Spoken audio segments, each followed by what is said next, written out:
Bueno, entonces, muy buenos días. Primero que todo, quiero dar gracias a todos por su oportuna participación en esta conferencia. En representación de la Universidad Federal de Amazonas y el Instituto de Matemáticas Estadística de la Universidad de Sao Paulo, en Brasil, tengo el gusto de representar al profesor Germán Alfonso Benítez Monsalve, doctor en Matemáticas de la Universidad de Sao Paulo, en Brasil, y nos presentará una charla titulada Subálgebras y variedades de Helfand-Seltyn. Profesor Germán, muchísimas gracias por aceptar nuestra invitación. Quiero comentarles también que en el chat pueden escribir sus preguntas, que al final el profesor Germán las contesta. ¿Ok? Profesor Germán, tiene la palabra. Muchas gracias, Carlos. Carlos, muchas gracias por la presentación. Quiero agradecerle por la invitación. Para mí siempre es un placer colaborar con usted. Felicitar al comité organizador por el evento, por la organización. Todo muy bueno, muy ordenado. Y bueno, y a todos los que me están oyendo. Bueno, voy a hablar sobre su álgebras y variedades de Gelfand-Seltyn. Comencemos con un módulo irreducible, ¿cierto? Un GLN módulo irreducible, matrices N por N, ¿cierto? GLN, de dimensión finita. Es conocido en la teoría de representaciones que todos los módulos irreducibles de dimensión finita sobre GLN están parametrizados por un peso integral dominante. Integrales que son n tuplas, haciendo referencia al n de aquí, de enteros, y dominante es que es una secuencia decreciente de enteros.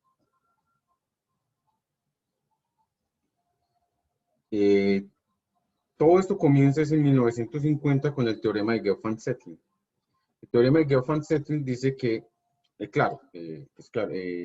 V lambda es un GLN módulo y por tanto es un GLN menos un módulo.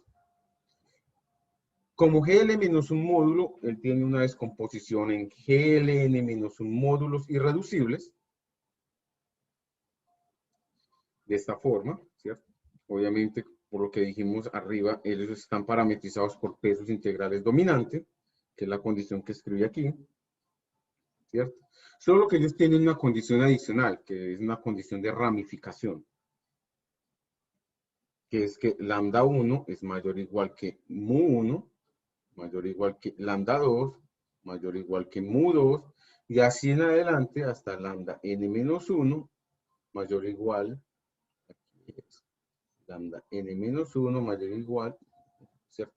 Es decir, los mu están en el medio de los lambda, ¿cierto?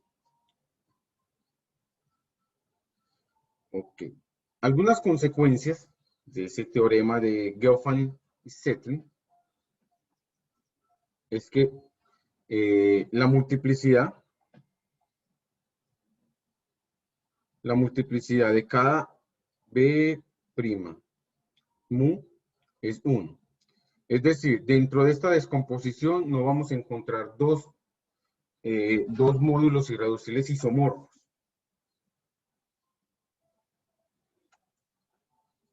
La segunda consecuencia es que si hacemos iteradamente el razonamiento, es decir, cogemos un GLN módulo, por el teorema de Gelfand-Seltyn lo podemos descomponer en GLN menos un módulos, en descomposición en GLN menos un módulo, consecutivamente de GLN menos dos módulos irreducibles y así consecutivamente hasta hasta obtener una descomposición, hasta poder concluir que B lambda tiene una descomposición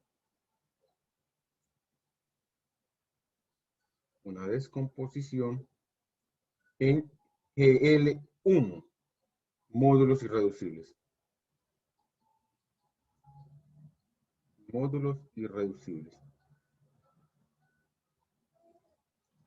Teniendo en cuenta, aquí es importante resaltar que GL1 es el cuerpo, Y por GL1, módulos irreducibles, tenemos que todos tienen dimensión 1. Todas las componentes dentro de la descomposición tienen dimensión 1. Ahora bien, ¿eso qué implica?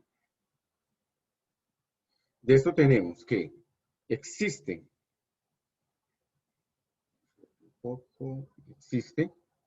una base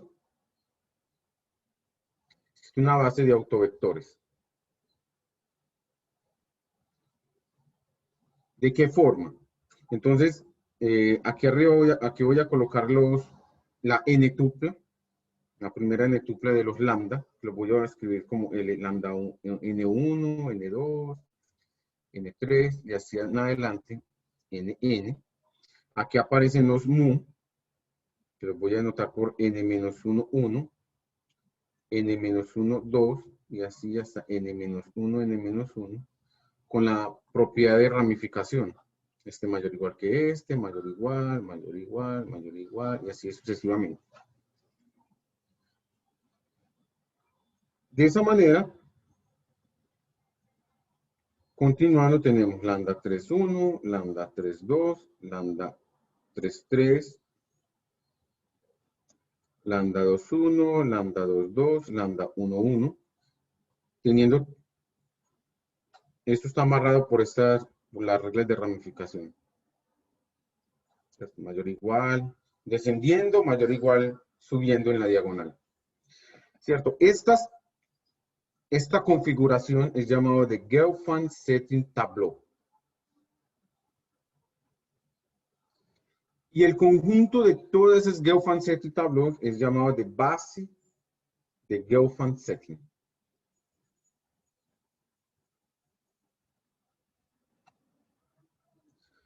Ahora bien, por otro lado,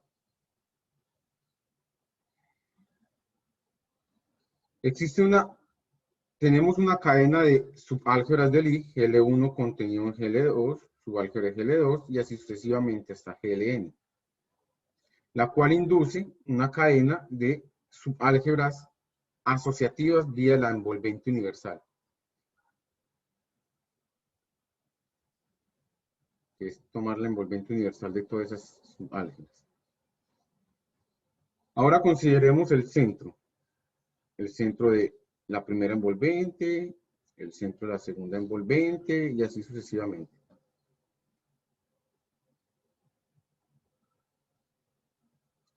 La subálgebra generada por todos esos centros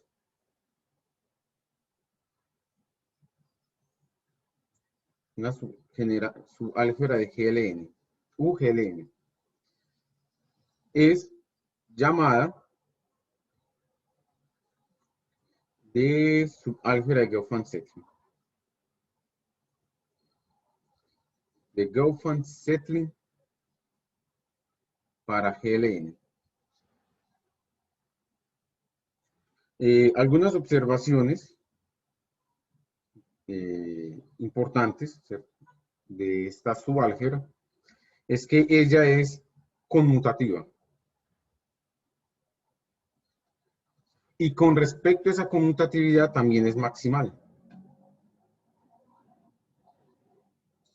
La segunda es que gamma actúa sobre B lambda como multiplicación por escalar.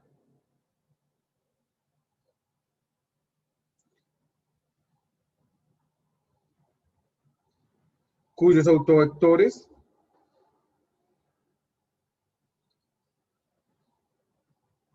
son los Gelfand Setting Tableau.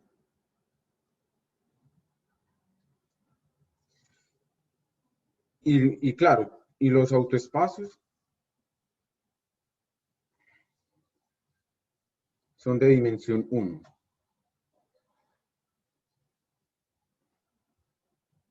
Todos los autoespacios tienen dimensión 1 y los autovectores son las Gelfand Setting Tableau. Entonces miren que gamma es una subálgebra bien comportada, que ella da toda la información del teorema de Gelfand, de las consecuencias del teorema de Gelfand Setting.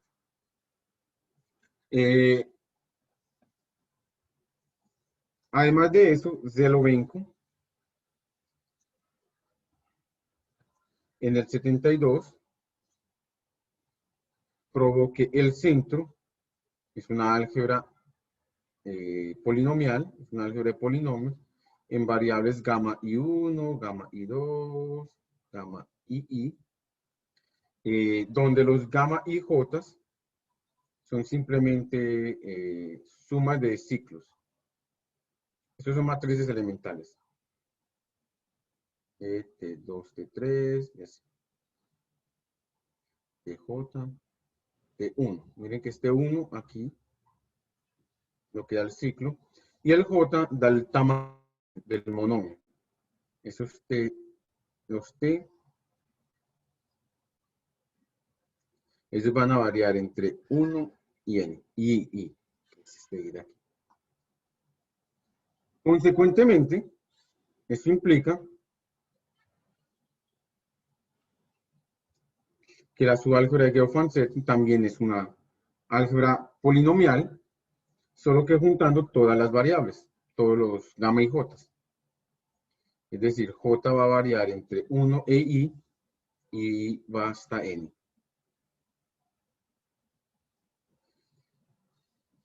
Juntando toda esta información,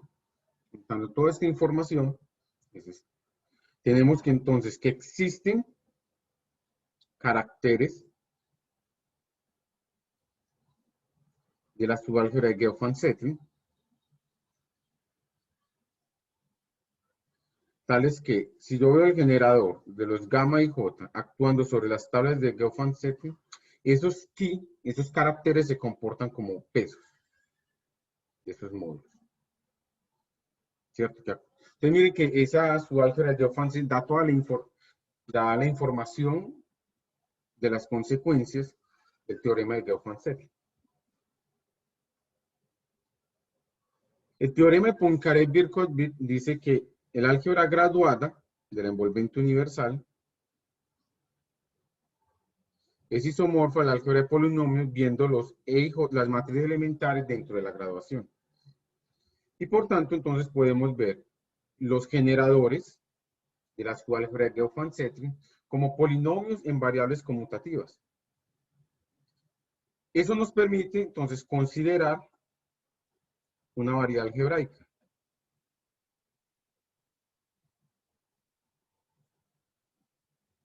La variedad algebraica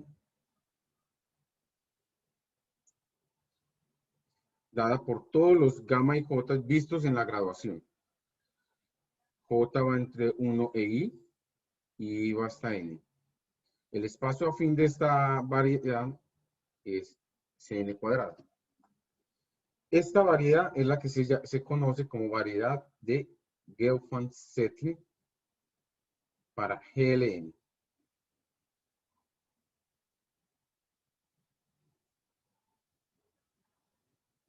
Bueno, hasta aquí podemos hacer todo el mismo razonamiento. Podemos hacer el mismo razonamiento. Es decir, construir la subálgebra de Geoff-Vanzetti y la variedad de Geoff-Vanzetti para álgebras de Lie de tipo AN y deformaciones.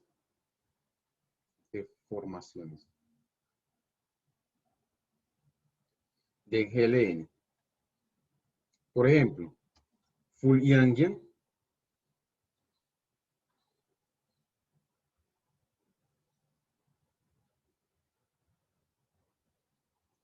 Restricted Yangian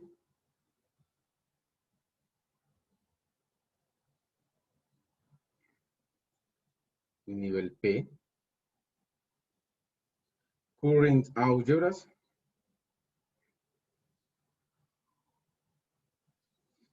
que son GLN, Tensor, el álgebra de polinomios. Estas también son llamadas como álgebras de Takif. Y las truncadas, Truncated Algebras, que vamos a denotar por G sub Mn. Sn hace referencia a GLN, tensor Ct, y vamos a hacer cociente por todos los de grado mayor o igual que M. Bueno, también para W álgebras y así en adelante, ¿cierto? Hay muchas más. Pero ¿qué se puede decir al respecto de la variedad de Gelfand-Setting? Bueno, Ovizienko en el 2003 probó que esa variedad para GLN es equidimensional de dimensión, la menor dimensión posible, n por n-1 sobre 2.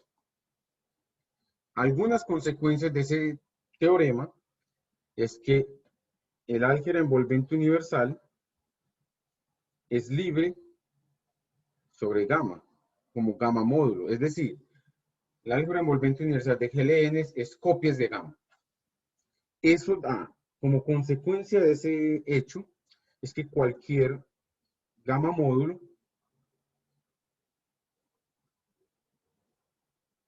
irreducible puede ser levantado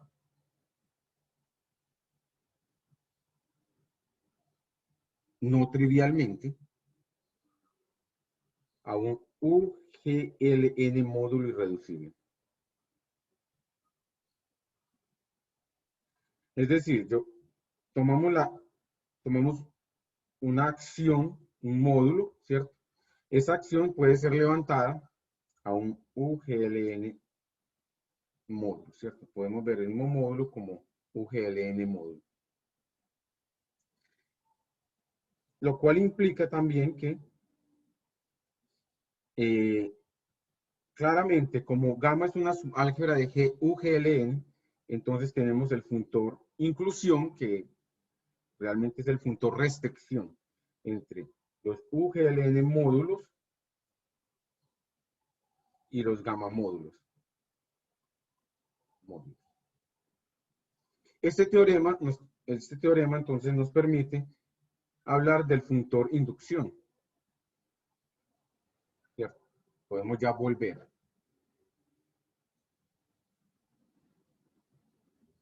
Otra consecuencia de ese teorema es que para cualquier carácter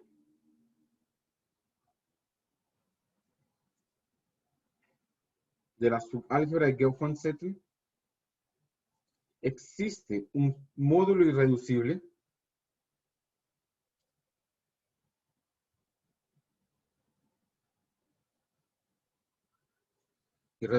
obviamente él va a ser generado por un elemento, tal que la acción de gamma sobre los elementos, sobre M, es multiplicación por escalar, como ya habíamos dicho, pero vía ese carácter se convierte en un peso. O sea, ya no es que existe un carácter, es que para cualquier carácter tenemos el peso. Bueno, pero ¿qué se tiene hasta qué podemos decir sobre el teorema de Ovizienko para las otras estructuras? Entonces, sobre el teorema de Ovizienko.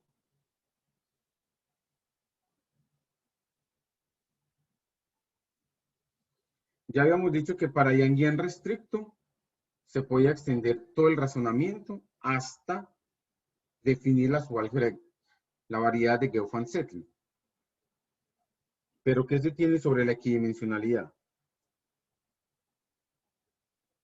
Para este fue probado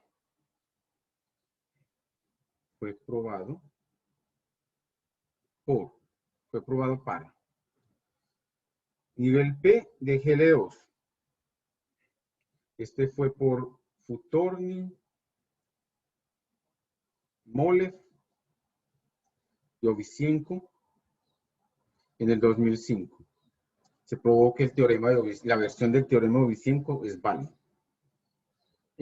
Para el nivel 1 de GLN fue probado por el mismo Ovizienko en el 2003, como consecuencia que dado que Yangian restricted Yangian es una deformación, en nivel 1, en el nivel crítico, es la cuantización de GLN, Yang P, la cuantización de GLN, GLN. Para casos bien particulares como Yang 2, GL3, bueno, hasta el momento probé que vale también y presento las 22 componentes, que tiene 22 componentes irreducibles. Presento la descomposición en componentes reducibles.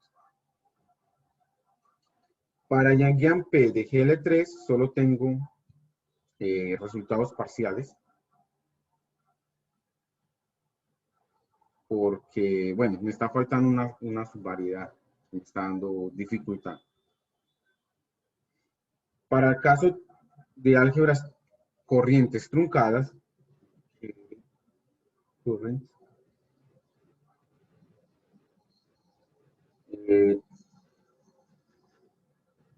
acordémonos que esto es GLN, tensor, álgebra de polinomios, cocientes los generados por Tm, de grado Tm.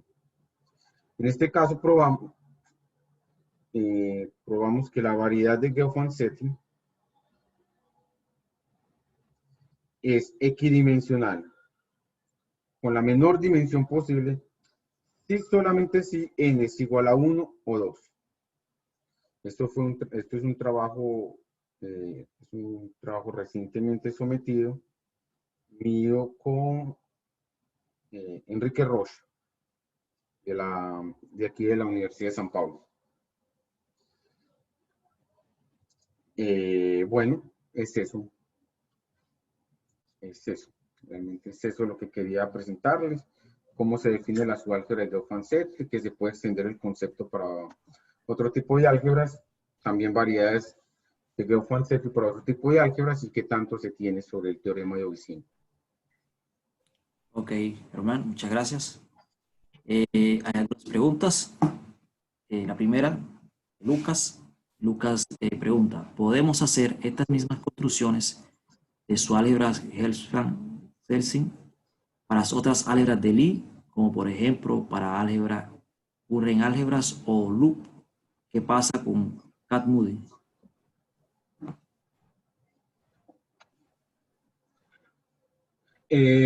Bueno, si es de tipo A, se puede. De tipo A se puede, solo que hay que tener bastante cuidado. En el caso, por ejemplo, de tipo C, de tipo O, simplético y ortogonal, da problemas porque ya la primera iniciativa del teorema de Ovisienkov, este aquí, ya no es tan simple. La combinatoria de las tablas de Gelfand-Setting se complica, aparte que no se tiene la multiplicidad, que sea libre de multiplicidad, la descomposición. Eso implica que la álgebra de Gelfand-Setting ya no sea conmutativa maximal. Y ahí se ataca con conmutativa maximal según una estructura de Poisson. Y bueno, ya vienen otros abordajes, pues. Pero actualmente se trabaja también sobre eso. Ok. También otra pregunta del profesor Wilson Mutis. Él coloca en mayúscula. No sé si se escucha mal. Todos los GLN módulos irreducibles de dimensión finita están caracterizados y son módulos de peso. Sí. De dimensión finita. Sí. Pero son módulos de peso con respecto, bueno, ahí depende, peso con respecto a qué. Ahí sería con respecto a la subálgebra de Cartan, sí. Con respecto a la subálgebra de Gelfand-Setting, también, sí, sí, según consecuencia del teorema de Ovisien. Todo Ok. depende de la subálgebra a ser tratada. Ok. No hay más preguntas. Profesor Germán, muchísimas gracias No, nuevamente y a todos por la participación. Gracias y les deseo un buen día. Edwin, wow. Se cuidan, que estén muy bien. Muchas gracias a todos. Estén muy bien. Okay.